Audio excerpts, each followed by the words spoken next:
1 week before his 18th birthday, my grandson told me, "The best birthday gift would be so we can finally split the money." The next morning, I dissolved the family estate, disinherited every single relative, and disappeared quietly, what I left on his desk.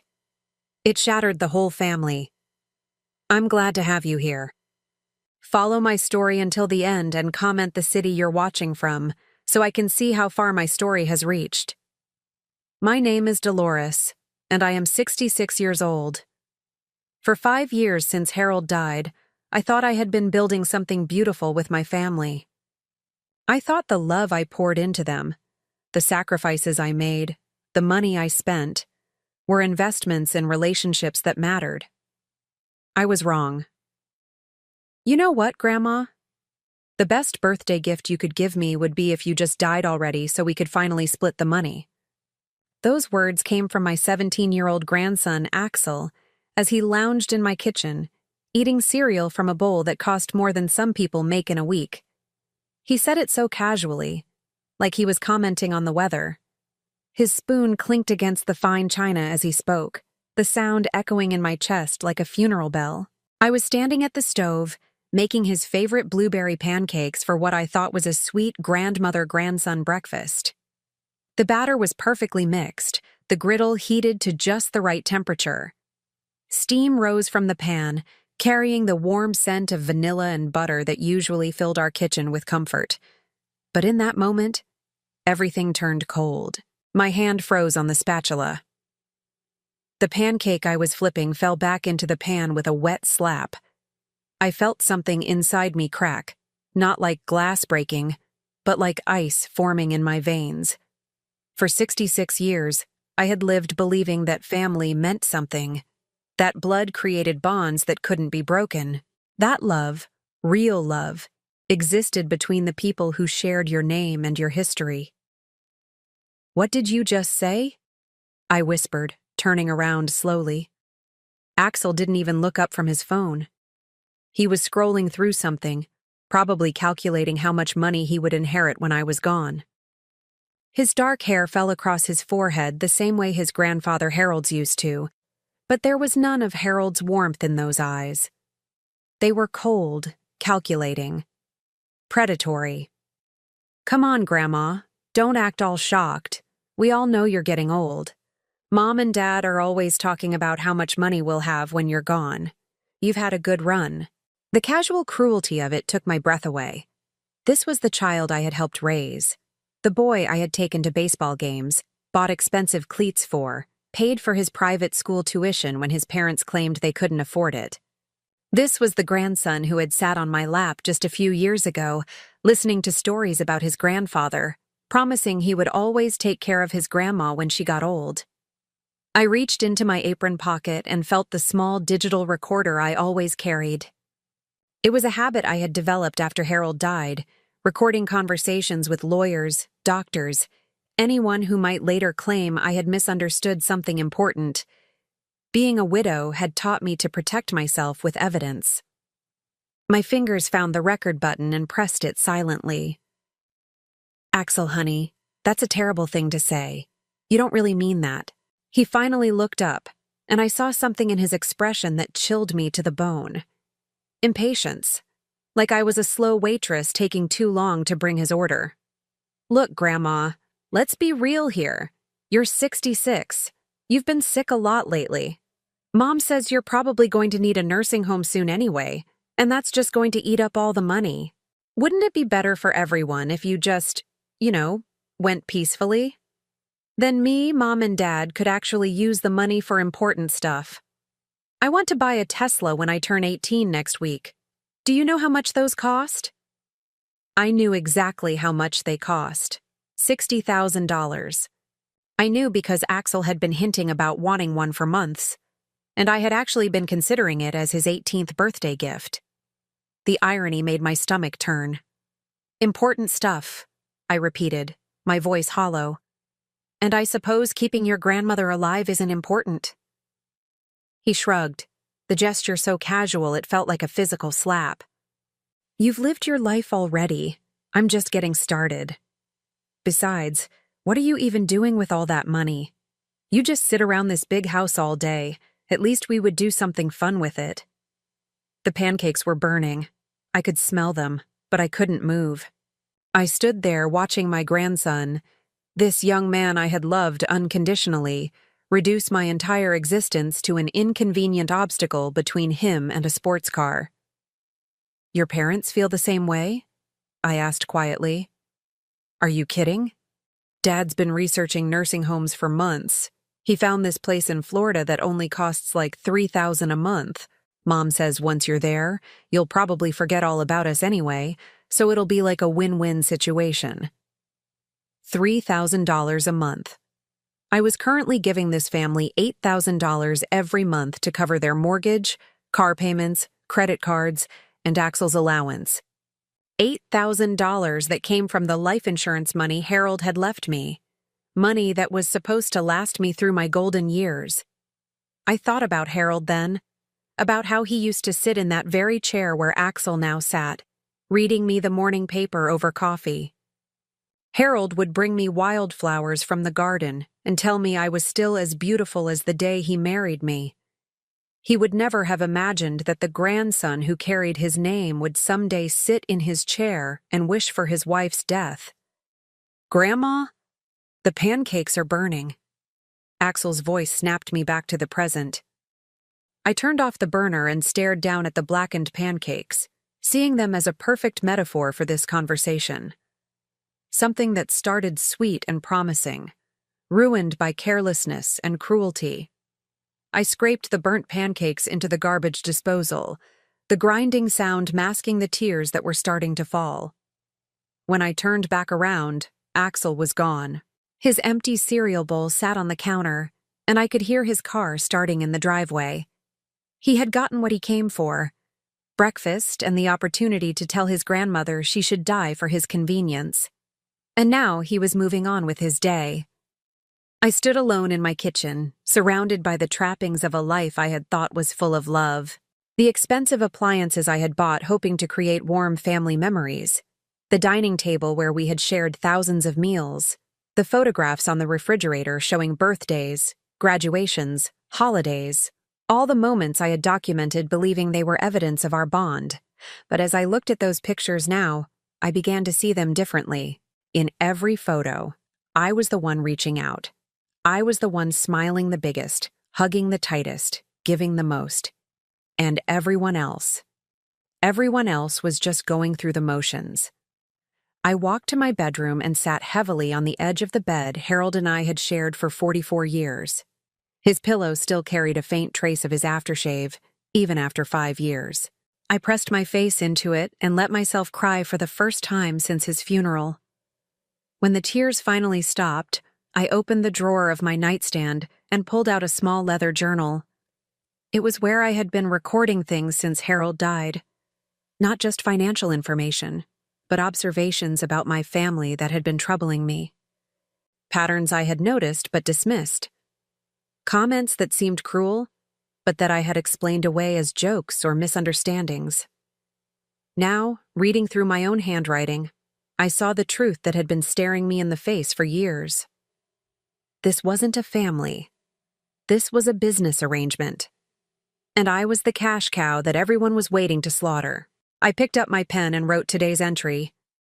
Axel told me the best birthday gift I could give him would be my death so they could split my money. He's 17 years old and already sees me as nothing more than an ATM with an expiration date. As I wrote, something shifted inside me. The grief was still there, raw and painful, but it was being joined by something else. Something harder and colder. If my family saw me as nothing more than a source of money, then perhaps it was time to show them what life looked like without that source. I closed the journal and walked to my window, looking out at the garden Harold and I had planted together. The roses were blooming, their red petals bright against the green leaves.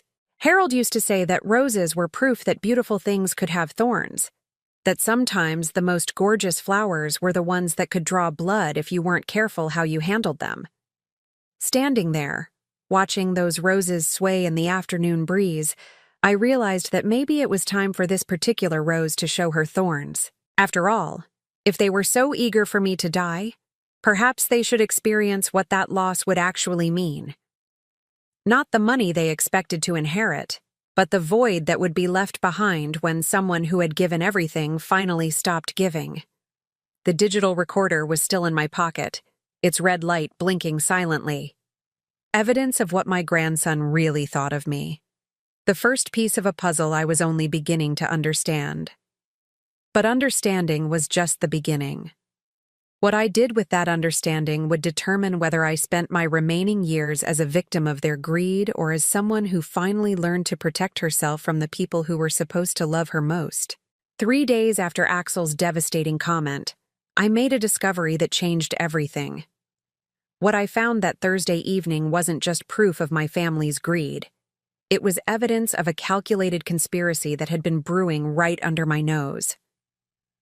I had driven to Livia and Quentin's house to drop off some documents they needed for their mortgage refinancing.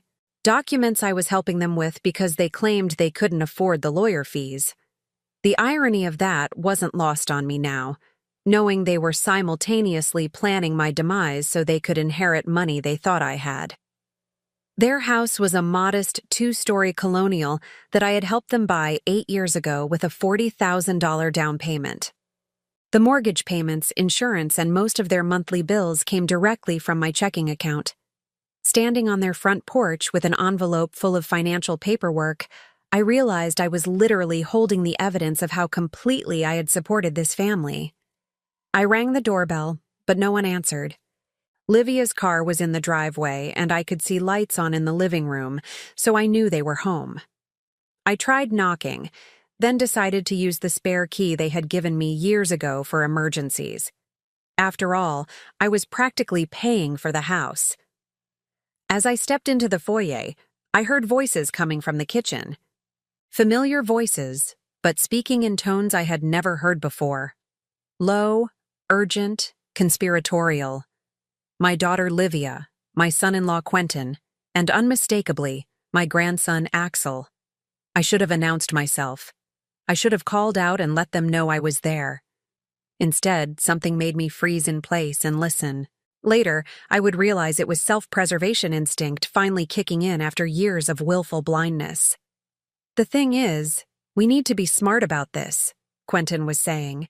His voice carried that tone he used when discussing business deals, calculated and cold. We can't just wait around hoping she dies naturally.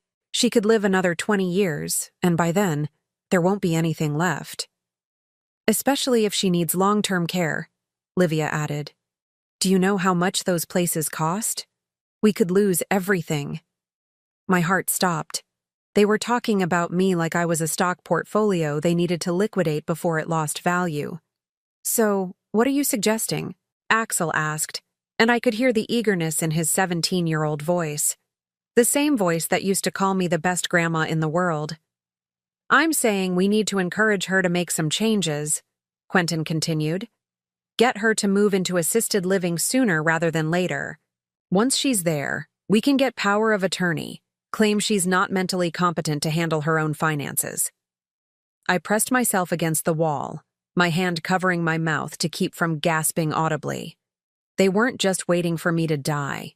They were planning to have me declared incompetent so they could steal my money while I was still alive.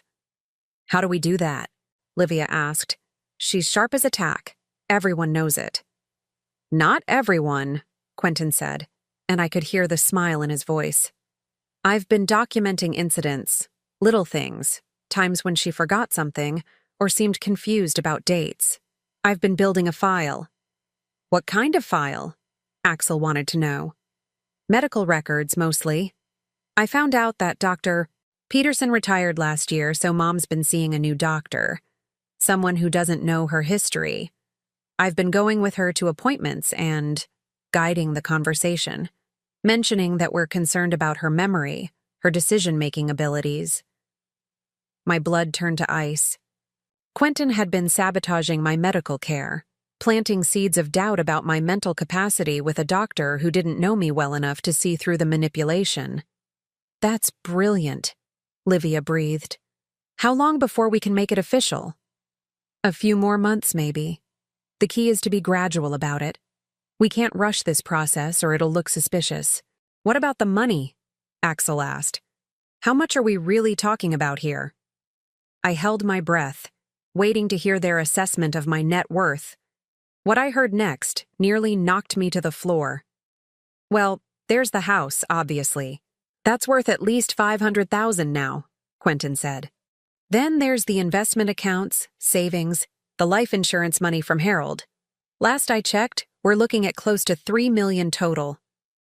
$3 million. They thought I was worth $3 million. The truth was, I had about $800,000 left. The rest, Harold's life insurance money, our retirement savings, everything we had built over 44 years of marriage, had been spent on this family. Private school for Axel, Livia, and Quentin's mortgage, car payments, vacations, emergency expenses, medical bills, and countless other demands that had slowly drained my resources. But I had never told them how much I had actually spent. I had never wanted them to feel guilty about accepting my help.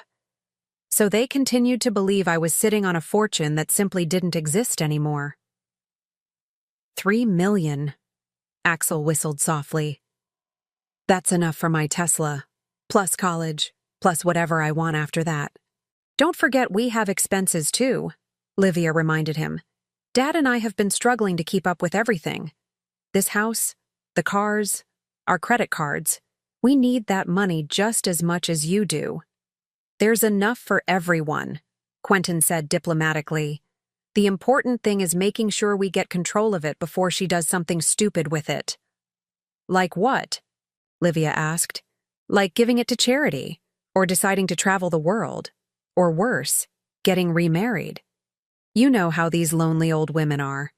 They're vulnerable to smooth-talking men who want to take advantage of them. The irony was staggering. They were worried about someone else taking advantage of me while they were actively plotting to do exactly that. So what's our timeline? Axel pressed. I'm thinking we start putting more pressure on her after your birthday next week, Quentin said. We'll start suggesting that living alone isn't safe for someone her age. Maybe mention a few incidents where she seemed confused or forgetful. Get her used to the idea that she needs more help than she's been admitting. And then, Livia prompted, then we help her choose a nice facility, somewhere comfortable but not too expensive. We want to preserve as much of the estate as possible. What if she refuses? Axel asked. She won't have a choice if she's been declared incompetent, Quentin explained patiently, like he was teaching a business seminar. Once we have power of attorney, we make all the decisions. Where she lives, how her money gets spent, everything. I had heard enough, more than enough. I backed quietly toward the front door, my heart pounding so hard I was sure they would hear it in the kitchen. My hands were shaking as I turned the key in the lock and slipped back outside. Sitting in my car in their driveway, I stared at the house I had helped them buy, processing what I had just learned. This wasn't a family meeting about normal concerns. This was a calculated conspiracy to defraud me, to steal my independence, and to warehouse me in some cheap facility while they lived off the money I had spent 44 years earning and saving. The worst part wasn't even the money. It was the methodical, business-like way they had discussed destroying my life. There was no emotion in their voices, no guilt or hesitation. They talked about having me declared incompetent, the same way they might discuss refinancing a loan or choosing a vacation destination. I thought about Axel's comment 3 days earlier, about how the best birthday gift would be my death. Now I understood that death would actually be inconvenient for them. They needed me alive but helpless, a cash cow they could milk until every last penny was gone. As I drove home through the familiar streets of the neighborhood where I had lived for 23 years, I felt something fundamental shift inside me. The grief and shock from Axel's comment were still there, but they were being joined by something harder and more dangerous. Clarity. For the first time in years, I was seeing my family with absolute clarity, not through the lens of love and hope and willful blindness, but with the sharp focus of someone who had finally stopped making excuses for inexcusable behavior. They thought I was a naive old woman who could be easily manipulated. They thought I was so desperate for their love that I would never question their motives or protect myself from their schemes. They thought I was weak, vulnerable, and stupid. They were about to learn how wrong they were. Back in my house, I went to my bedroom and opened the drawer where I kept my important papers. Behind my birth certificate and social security card was something I had hoped I would never need: a second will. One I had written and had notarized 5 years ago, right after Harold died, when I was feeling paranoid about making sure my affairs were in order. This will was very different from the one my family knew about. The official will that my lawyer had filed left everything to Livia and, through her, to Axel. But this second document, this insurance policy I had created in a moment of widow's caution, had a very different beneficiary list. I pulled out the sealed envelope and held it in my trembling hands. Inside was a document that would change everything. A document that represented a choice I had hoped I would never have to make. But after what I had overheard tonight, I realized this wasn't really a choice at all. It was survival. I opened my journal and wrote, "They think I have $3 million. They have no idea I've already spent most of it on them. They're planning to have me declared incompetent and steal what's left. They think I'm weak and confused and easy to manipulate." I paused, pen hovering over the page, then added, "They're wrong about everything. And they're about to find out exactly how wrong." Tomorrow was Friday. Next week, Axel would turn 18 and expect his $50,000 birthday gift. The week after that, they planned to begin their campaign to have me declared incompetent and institutionalized. But I had plans of my own now. Plans they couldn't imagine and wouldn't see coming until it was far too late to stop them. After all, they wanted to treat me like a foolish old woman who didn't understand what was happening around her. Perhaps it was time to show them just how much this foolish old woman had been understanding all along. The morning after discovering my family's conspiracy, I woke with a strange sense of calm. For the first time in years, I wasn't wondering if I was being too sensitive or misinterpreting their behavior. I had heard the truth with my own ears, recorded it on my digital device, and now I knew exactly where I stood. I was no longer their beloved grandmother and mother. I was their mark. But what they didn't know was that their mark had been watching them much longer than they had been watching me. While they thought they were being clever with their little schemes, I had been documenting their behavior in my journal for months. Every cruel comment dismissed as a joke, every financial demand justified as a temporary need, every manipulation disguised as concern for my welfare. I had just been too afraid to believe what the evidence was telling me. Now I was ready to conduct my own test. I started with Livia. My daughter called that Friday morning, as she did every week, ostensibly to check on my well-being, but really to monitor my financial situation. "Hi, Mom. How are you feeling today?" Her voice carried that artificially sweet tone she used when she wanted something. "Actually, I'm worried about something," I said, settling into Harold's old chair with my morning coffee. "I had a meeting with my financial advisor yesterday, and he told me something disturbing." I hadn't had any such meeting, of course, but I needed to see how quickly the news would travel through my family network. "What kind of something?" Livia's voice sharpened with interest. "Well, you know how I've been helping you and Quentin with the mortgage and other expenses?" I paused, letting the question hang. It turns out I may have been more generous than I should have been. "What do you mean?" Now she sounded genuinely worried. "My advisor says at the rate I've been spending, I might need to cut back significantly. He's concerned about my long-term financial security." The silence on the other end of the line stretched for several seconds. When Livia finally spoke, her voice was carefully controlled. "How much of a cutback are we talking about? Not, 'Are you okay?' Or, 'What can we do to help?' Just immediate concern about how this might affect their cash flow." He suggested I might need to reduce the monthly support I give you from $8,000 down to maybe $2,000, just until I can get a better handle on my situation. $2,000? Livia's voice pitched higher. Mom, that won't even cover our mortgage payment. We're counting on that money. I know, sweetheart, and I'm sorry. But I have to think about my own future, too. What if I need long-term care someday? Those facilities are so expensive. You don't need to worry about that, Livia said quickly. If something happens, we'll take care of you. You don't need to hoard money for some nursing home. Hoard money. As if keeping enough to care for myself in my old age was some kind of character flaw. I hope so, honey. But my advisor says I need to be more careful. He actually suggested I should consider downsizing this house. Maybe move into something smaller, more manageable. Sell the house? Livia's voice was sharp with alarm. Mom, you can't do that. That house has so much sentimental value. Dad built that garden for you. All your memories are there. Interesting how the sentimental value suddenly mattered when it might affect her inheritance. I know it would be hard, I said sadly. But if I sold it, I could invest the money and have a steady income stream. Maybe even increase the support I'm able to give you and Axel. I could practically hear the gears turning in her head, calculating whether a lump sum from the house sale might be better than monthly payments. Let me talk to Quentin about this, she said finally. Maybe we can figure out some alternatives.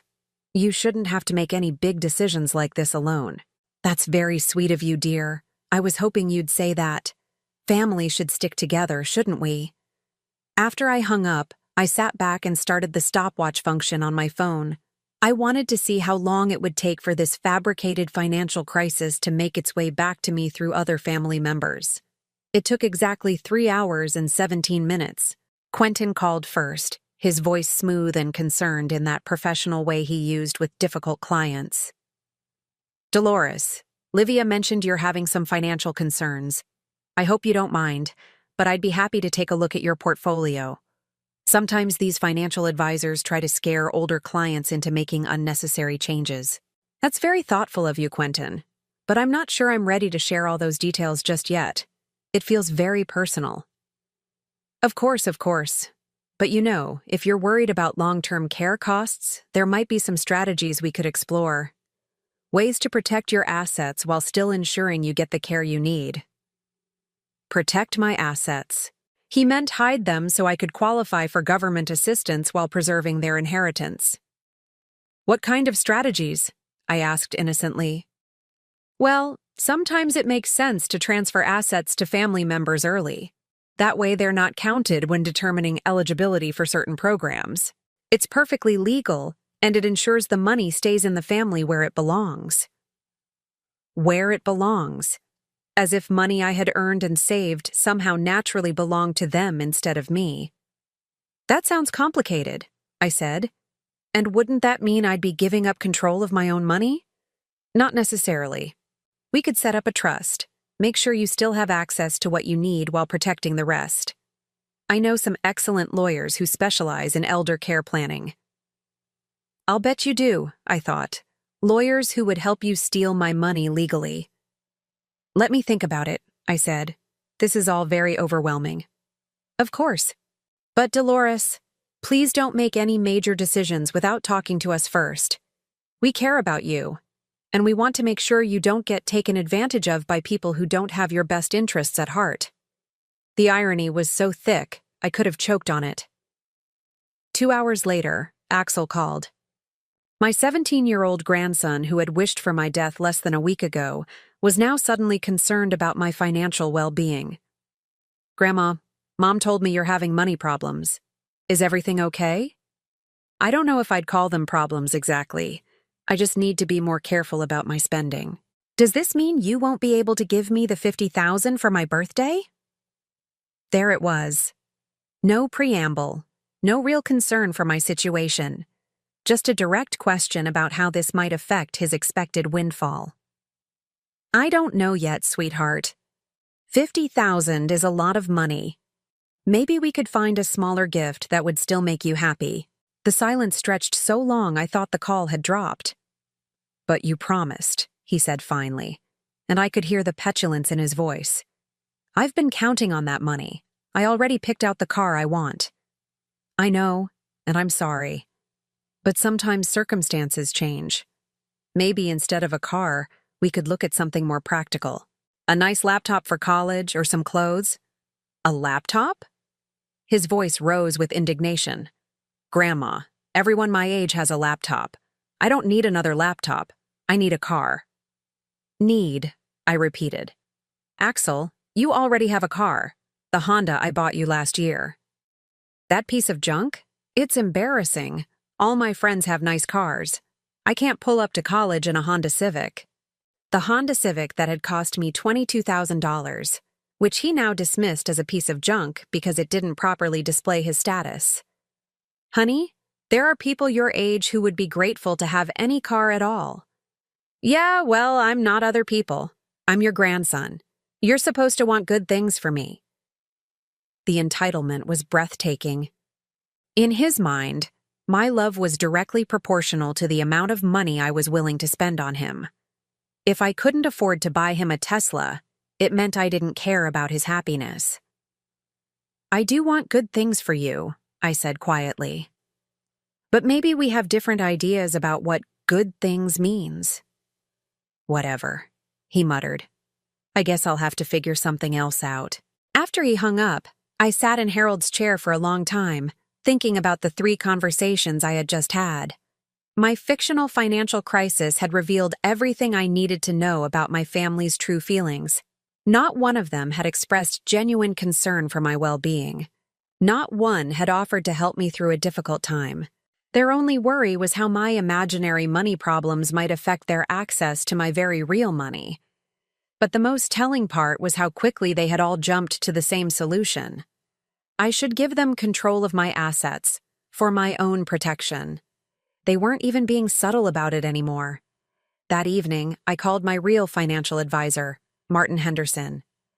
Martin had been managing Harold's and my investments for 12 years, and he was one of the few people who knew the true state of my finances. Dolores, he said warmly when his secretary put me through. How are you doing? I haven't heard from you since our quarterly review last month. I'm doing well, Martin. But I need to ask you about something. If I wanted to make some significant changes to my estate planning, what would that process look like? What kind of changes are you considering?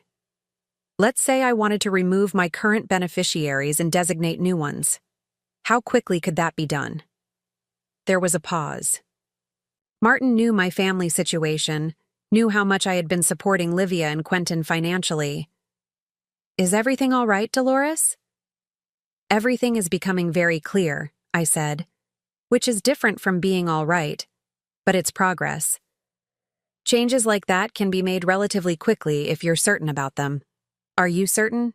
I thought about Axel's casual wish for my death.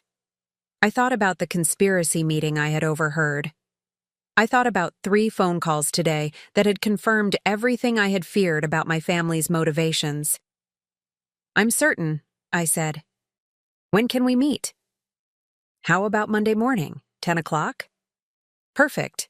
And Martin, I want you to prepare several different options. I may be making some very substantial changes. After I hung up, I walked through my house, looking at it with new eyes. This house that Livia was so concerned about me selling. The house where Harold and I had built our life together, where we had raised our daughter, where we had dreamed about growing old surrounded by people who loved us. It was still a beautiful house, full of beautiful memories. But it was also a shrine to a life that no longer existed. Harold was gone, and the family I thought we had created together was nothing but an illusion maintained by my monthly financial contributions.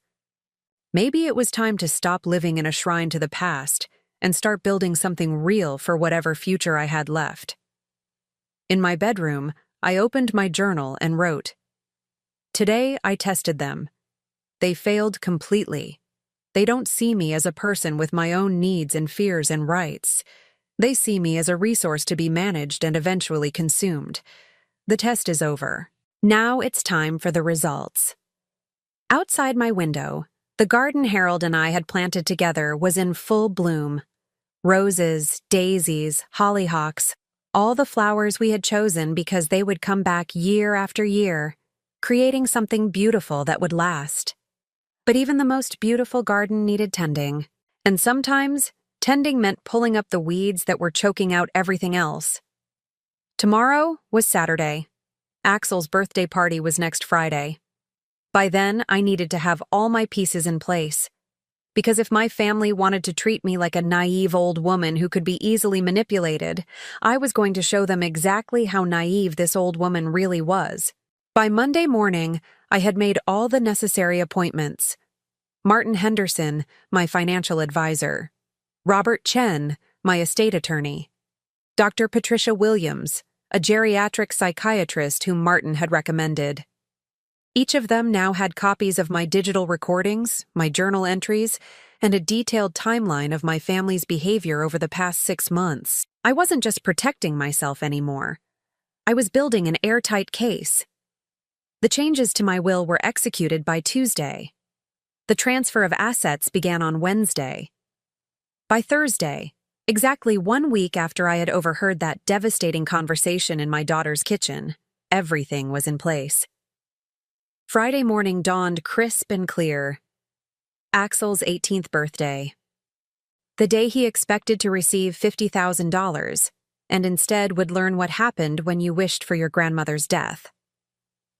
I had invited the whole family for dinner to celebrate Axel's milestone birthday.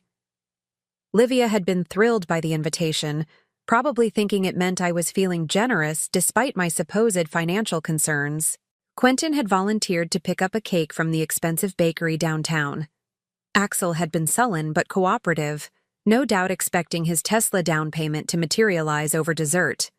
They arrived at 6 o'clock sharp, all smiles and false affection. Livia brought flowers from the grocery store, chrysanthemums that had cost maybe $12. Quentin carried the expensive cake like it was his generous contribution to the festivities. Axel wore a new shirt that I had probably paid for through his monthly allowance. "Happy birthday, sweetheart," I said, embracing my grandson. He felt tense in my arms, impatient to get through the pleasantries and get to the gift-giving portion of the evening. We made small talk through dinner.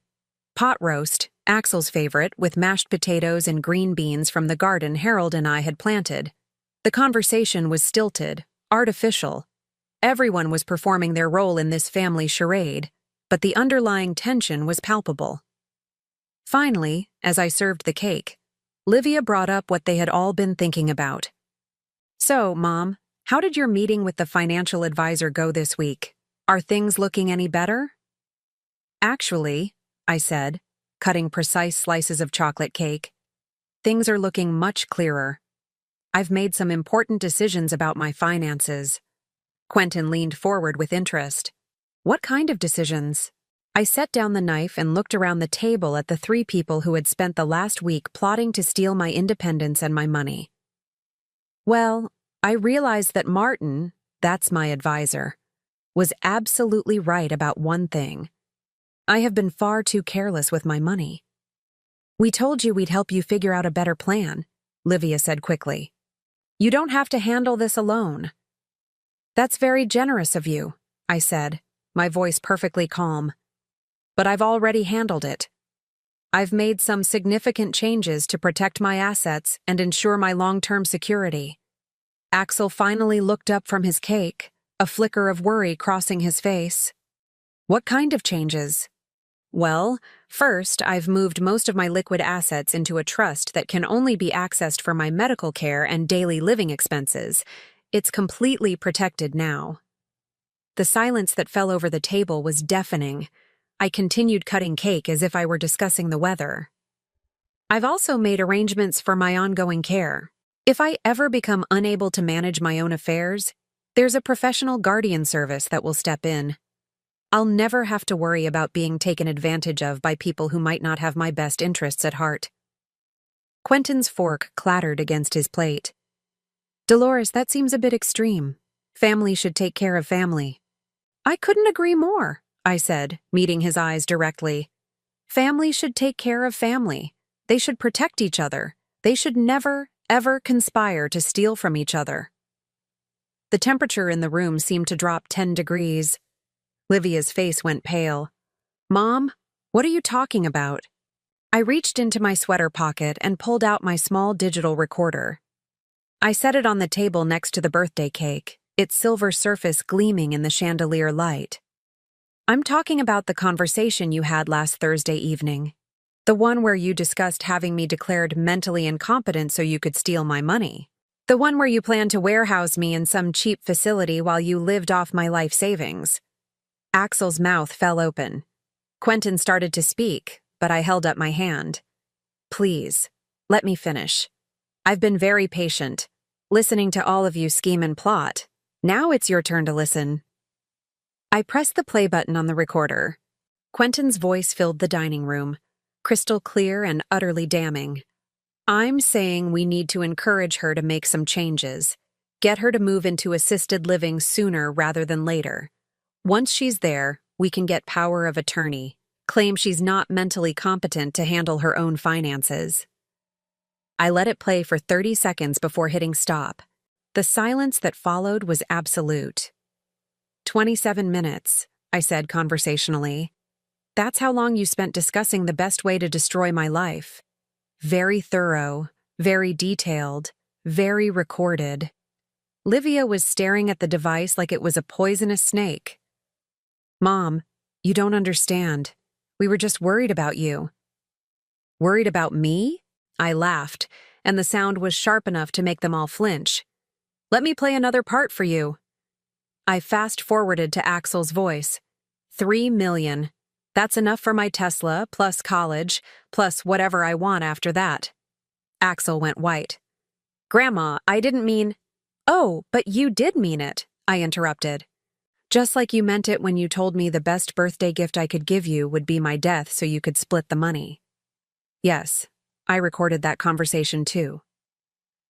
I reached into my other pocket and pulled out a manila envelope, placing it beside the recorder.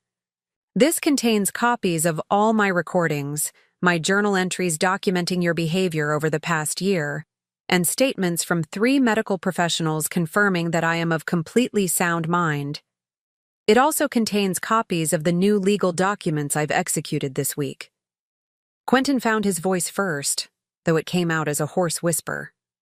What kind of legal documents? A new will, for starters. The old one left everything to Livia and Axel. This one has different beneficiaries entirely. Who? Livia's voice was barely audible. The American Cancer Society, the local food bank, the children's hospital where I used to volunteer, organizations that actually help people instead of exploiting them. Axel shot to his feet, his chair scraping against the hardwood floor. You can't do that. That money is supposed to be ours. Actually, I said, still sitting calmly with my hands folded, that money is mine. I earned it. I saved it. And I can leave it to whoever I choose. But we're your family. Livia's voice cracked with desperation. Are you? I asked quietly. Because family members don't usually conspire to steal from each other. Family members don't wish for each other's deaths. Family members don't plot to have their elderly relatives declared incompetent and locked away. We would never have actually gone through with it, Quentin said quickly. We were just discussing options. For 27 minutes, in great detail, including specific timelines and methods. I picked up the recorder again. Would you like me to play the part where you discussed which nursing homes would be cheapest? This is insane, Axel said, his voice rising. You're punishing us for having a private conversation. A private conversation about destroying my life and stealing my money, I replied. Yes. I suppose I am punishing you for that.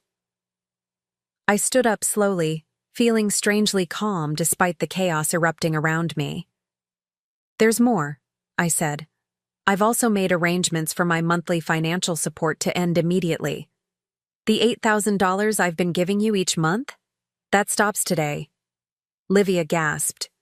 Mom, we can't afford— You'll figure it out, I said. After all, you're both capable adults. You managed before I started helping you, and you can manage again. You're destroying this family, Quentin accused, his professional composure finally cracking. No, I said firmly.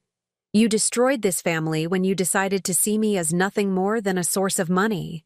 When you taught your son that his grandmother's death would be a birthday gift. When you plotted to steal my independence and dignity. I walked to the window and looked out at Harold's garden, where the roses were still blooming despite the approaching autumn. I loved you, I said without turning around. All of you. I would have given you anything you needed, supported you through any crisis, been there for you no matter what. All I wanted in return was to be treated with basic respect and decency. Mom, please, Livia was crying now. We can fix this. We can start over. I turned back to face them, and I felt something settle in my chest. Something that might have been peace. No, I said. We can't, because this isn't a mistake or a misunderstanding. This is who you are, who you've always been. I just finally stopped making excuses for you. Axel was staring at me with something approaching hatred. So that's it? You're just going to cut us off completely? You cut yourselves off, I replied.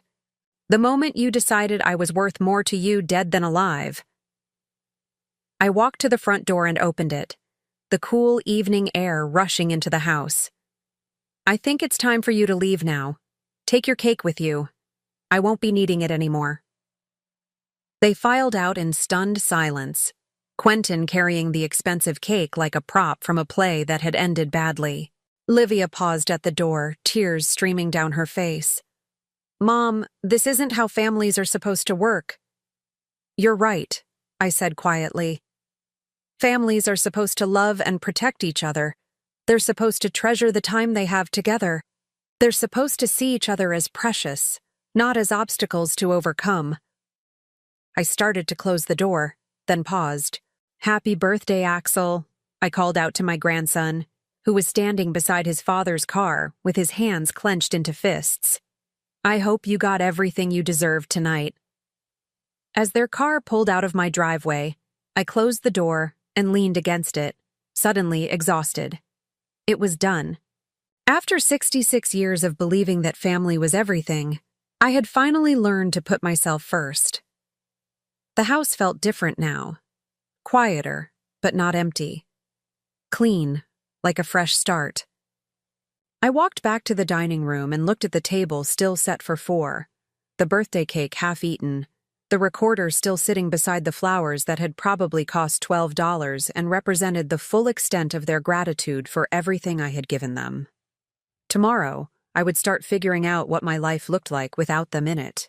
Tonight, I would sit in Harold's chair and remember what it felt like to be truly loved by someone who saw me as more than an ATM with an expiration date. But first, I had one more call to make. I picked up my phone and dialed Martin Henderson's number. Martin? It's Dolores. Yes, I know it's late. I wanted you to know that the family meeting went exactly as expected. You can proceed with the final transfers we discussed. When I hung up, I felt lighter than I had in years. The weight of their expectations, their demands, their constant emotional manipulation was finally off my shoulders. I was free, and it felt exactly like the gift they had never bothered to give me. Unconditional love and acceptance, starting with myself. The silence lasted exactly 48 hours. Saturday and Sunday passed in blissful quiet. No phone calls, no surprise visits, no manipulative text messages. For the first time in years, I woke up each morning without the weight of their expectations crushing down on me. I made coffee for one, read the newspaper without interruption, and tended Harold's garden without anyone commenting on how I was overdoing it for someone my age. It was the most peaceful weekend I'd had since Harold died. But Monday morning brought the storm I'd been expecting. The first call came at 7:15 while I was watering the roses. Livia's number flashed on my phone screen, and I let it go to voicemail. The second call came 5 minutes later, then another. By 8 o'clock, she had called 12 times. I finally answered on the 13th ring. Mom, thank God. Her voice was frantic, desperate. We need to talk. This whole thing is a misunderstanding. What part is the misunderstanding? I asked, settling into Harold's chair with my coffee. The part where you planned to have me declared mentally incompetent, or the part where you wanted to steal my money? We weren't going to steal anything, she said, and I could hear tears in her voice. We were trying to protect you. Protect me from what? Having control over my own life? Mom, you don't understand how vulnerable you are. There are people out there who prey on elderly women. We were just making sure that didn't happen to you. The irony was so thick I almost laughed. You mean people like you? That's not fair. We're your family. Everything we did was out of love. Love, I repeated.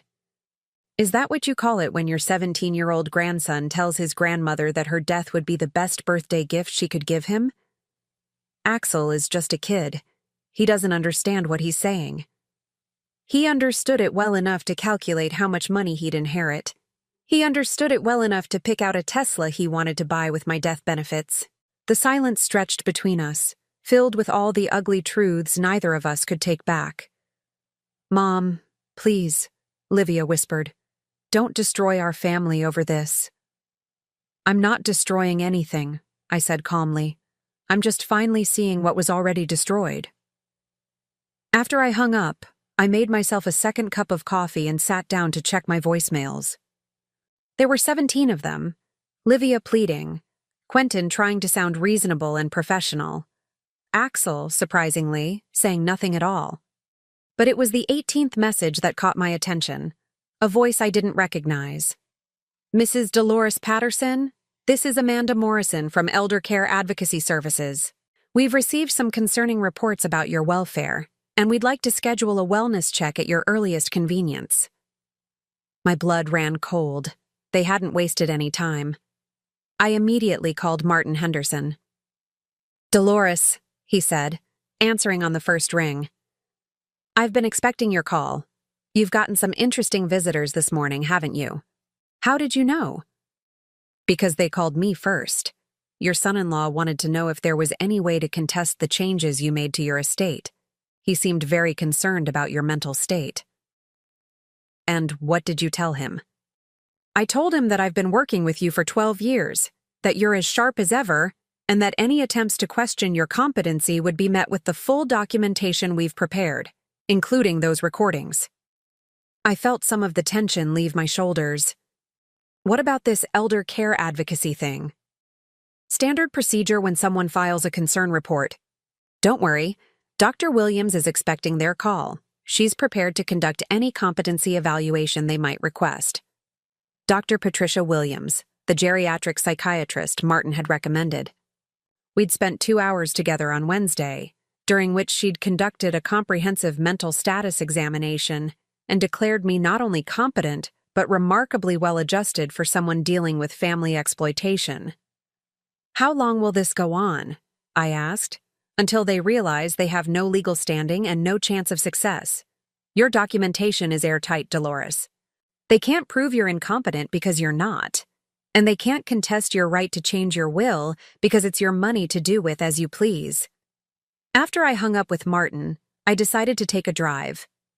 I needed to get out of the house, away from the phone, away from the memories of Friday night's confrontation. I found myself driving to the cemetery where Harold was buried, something I hadn't done since the anniversary of his death 6 months ago.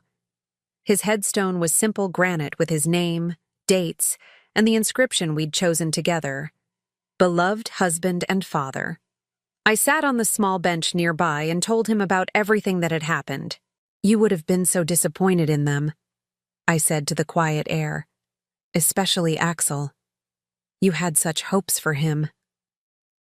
A gentle breeze stirred the leaves of the oak tree shading Harold's grave, and I found myself remembering the man I'd married 50 years ago.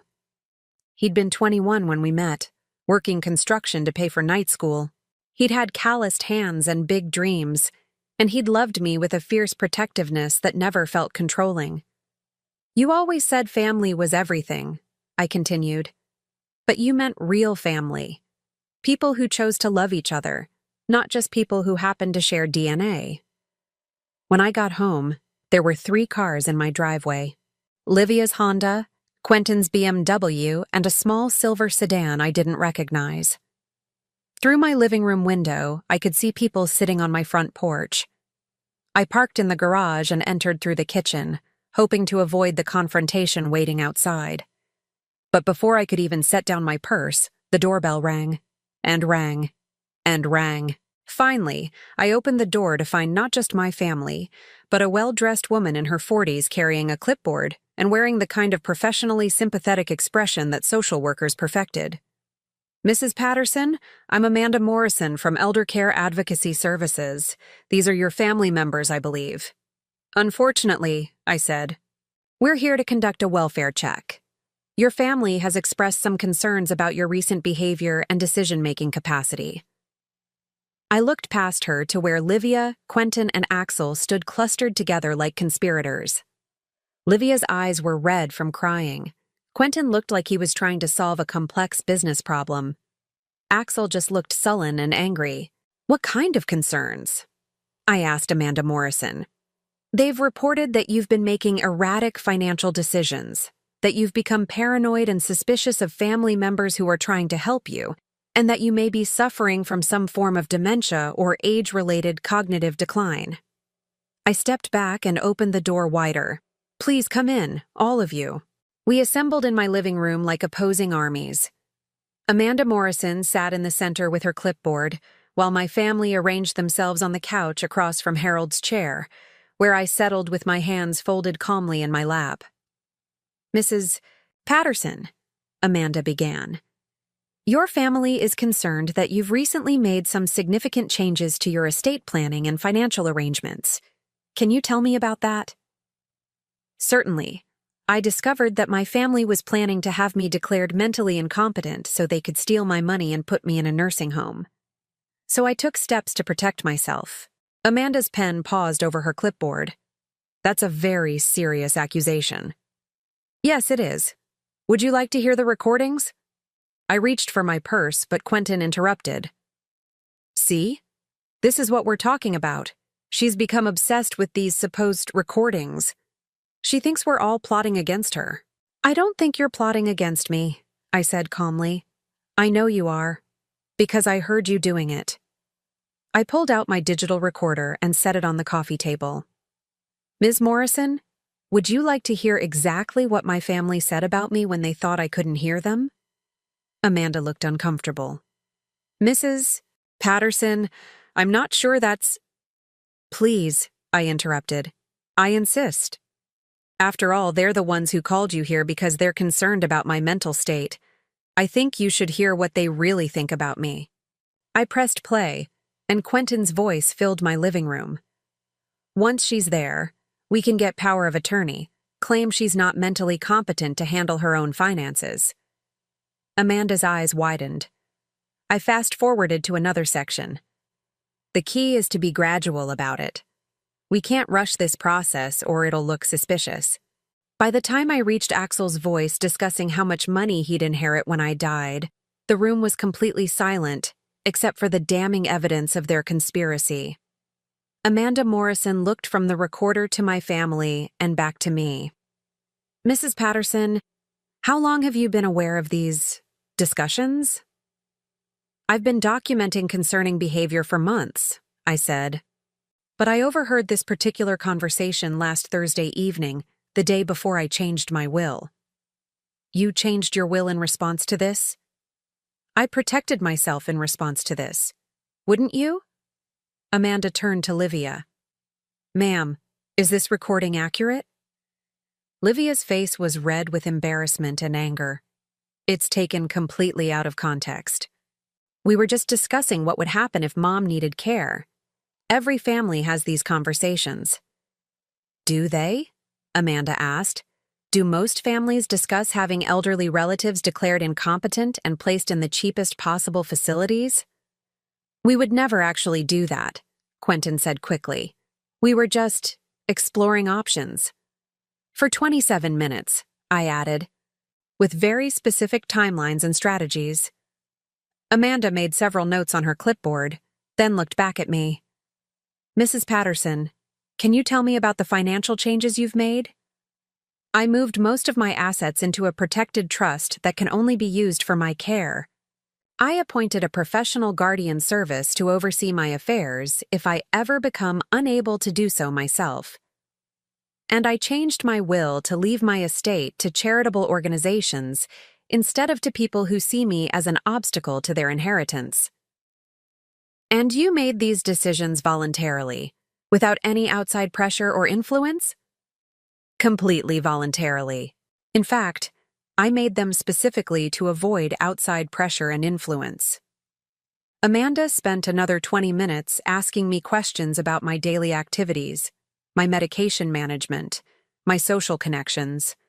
I answered everything clearly and thoroughly, occasionally referencing my journal when I needed specific dates or details.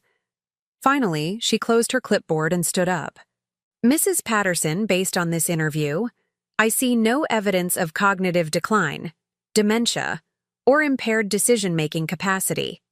You appear to be a competent adult who has made rational choices to protect yourself from family members who were, frankly, planning to exploit you.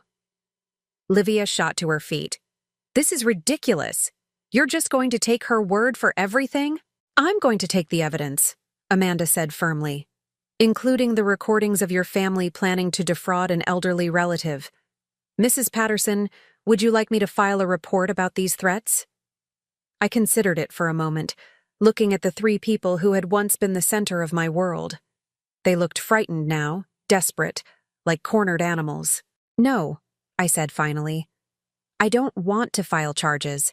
I just want them to leave me alone. Amanda nodded. I'll note that in my report. But I have to advise you that if this behavior continues, if there are any further attempts to harass or intimidate you, you should contact law enforcement immediately. After Amanda left, my family and I faced each other across the living room that had once been filled with birthday parties and Christmas mornings and ordinary Sunday dinners. Are you happy now? Axel asked, his voice bitter. You've turned everyone against us. I didn't turn anyone against you, I said. I just stopped pretending that what you were doing was acceptable. This isn't over, Quentin said, his professional mask slipping completely. You can't just cut off your own family. Watch me, I replied. They left without another word, and I locked the door behind them. Then I walked to Harold's chair, sat down, and finally allowed myself to cry. Not from sadness, but from relief. The worst was over. They had played their last card and lost. Now I could begin the rest of my life. But first, I had one more recording to make. I picked up my phone and called my lawyer. Robert, it's Dolores. I want to add a codicil to my will. If anyone in my family challenges the estate or attempts to have me declared incompetent, they forfeit any right to contest the charitable donations. I want to make sure they understand that fighting me will only make things worse for them. Consider it done, he said. Dolores, are you all right? I looked around my quiet house, at the photos of Harold and me, at the garden visible through the window where roses bloomed without anyone telling me I was too old to tend them. I'm perfect, I said. And for the first time in years, I meant it. 7 months later, I was standing in my new kitchen, making coffee for two. The morning sun streamed through windows that faced east instead of west, illuminating a space that was smaller, but somehow felt infinitely larger than the house I'd left behind. I had sold the family home 3 weeks after the confrontation, not because I needed the money, but because I needed the freedom. Every room in that house had been haunted by memories of people who had never really loved me, and ghosts of the woman I used to be. The one who had confused financial support with maternal obligation. My new home was a charming 2-bedroom cottage in a retirement community called Willowbrook Gardens. It wasn't one of those sterile institutional places my family had researched. Instead, it was a vibrant neighborhood of independent seniors who had chosen to live near each other for companionship and security, not because they needed care. The doorbell rang at exactly 8 o'clock. As it did every Tuesday morning. Good morning, sunshine, called Margaret Winters as she let herself in with the spare key I'd given her.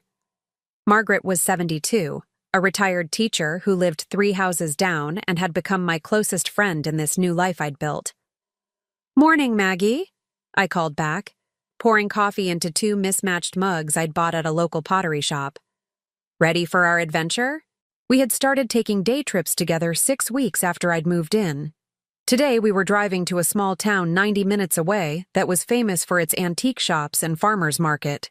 Simple pleasures, but they felt revolutionary after years of scheduling my life around other people's demands. "Did you see the article in this morning's paper?" Maggie asked, settling at my kitchen table with her coffee. She pulled out a folded newspaper and pointed to a small item in the local section. "Axel Patterson, 18, arrested for drunk driving. Vehicle impounded." The article was only 3 sentences long, but it told a complete story. I felt nothing. No urge to call and offer to help. No guilt about not being there to bail him out. No responsibility for cleaning up the mess he'd made. "You okay?" Maggie asked gently. She knew my history, knew why I'd moved here and cut contact with my family. "I'm perfect," I said, and I meant it completely. It had taken time to reach this point.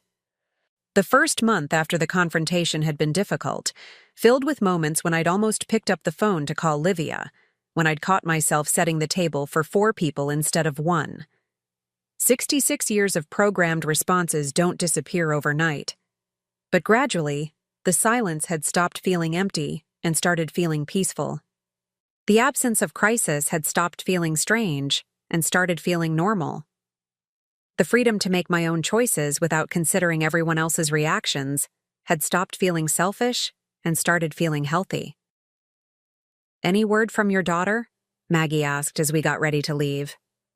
"She stopped calling about 2 months ago," I said, gathering my purse and jacket. "I think she finally realized I wasn't going to change my mind." There had been a few desperate attempts at reconciliation. Livia had sent a birthday card in January, my 67th birthday, with a long letter claiming she understood now how wrong they'd been, how much they missed me, how they'd learned their lesson. But the letter had been full of subtle hints about their financial struggles, carefully worded suggestions that maybe I could help just a little while they got back on their feet. I had thrown it away without responding. Quentin had tried a more direct approach, showing up at my old house before realizing I'd sold it. The new owners had given him my lawyer's contact information, and Robert Chen had informed him that any further attempts to contact me would be considered harassment. Axel had done nothing. No calls, no letters, no attempts at apology. In a strange way, his silence was the most honest response of all. He had never really known me as a person, only as a source of money. Without that function, I simply didn't exist for him. And that was fine with me.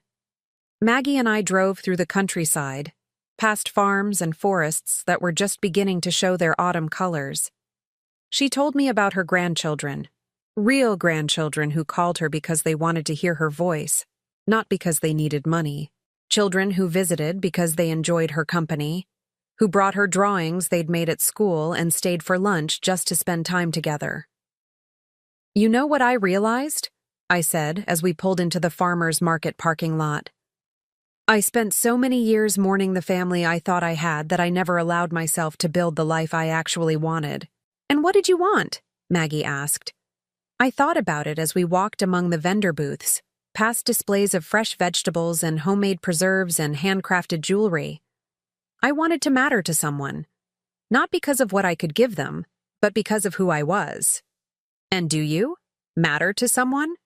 I looked around at the bustling market, at the vendors who knew my name and asked about my week, at the other customers who had become casual friends over the months I'd been coming here, at Maggie, who had invited me to join her book club and her walking group and her volunteer activities at the local animal shelter. "Yes," I said, "I matter to me, and that turns out to be enough." We spent the morning browsing through antique shops, not looking for anything in particular, but enjoying the stories behind old photographs and vintage jewelry and furniture that had outlasted the families who'd once owned it. I bought a small wooden box that had once held someone's treasured letters, thinking I might use it to store the journal entries I'd been writing about this new chapter of my life. Over lunch at a small cafe, Maggie asked the question I'd been expecting for months. Do you ever regret it? Cutting them off completely? I considered this while I ate my soup and watched the other diners around us. Couples who held hands across the table. Families where the conversation flowed naturally, where laughter seemed genuine instead of performed. People who clearly enjoyed each other's company. I regret that it was necessary, I said finally. I regret that the people I loved most in the world saw me as nothing more than a resource to be exploited. I regret that I spent so many years making excuses for inexcusable behavior. I paused, then added, but I don't regret protecting myself. I don't regret choosing my own well-being over their convenience. And I don't regret discovering what my life could be like when it's actually mine. On the drive home, I told Maggie about the letter I'd received the previous week from the children's hospital. They'd used part of my donation to fund a new playroom in the pediatric ward, and they'd sent photos of children who were dealing with serious illnesses but still finding reasons to smile and laugh and play. That money is doing something beautiful now, I said. It's bringing joy to children who need it instead of funding entitled adults who don't deserve it.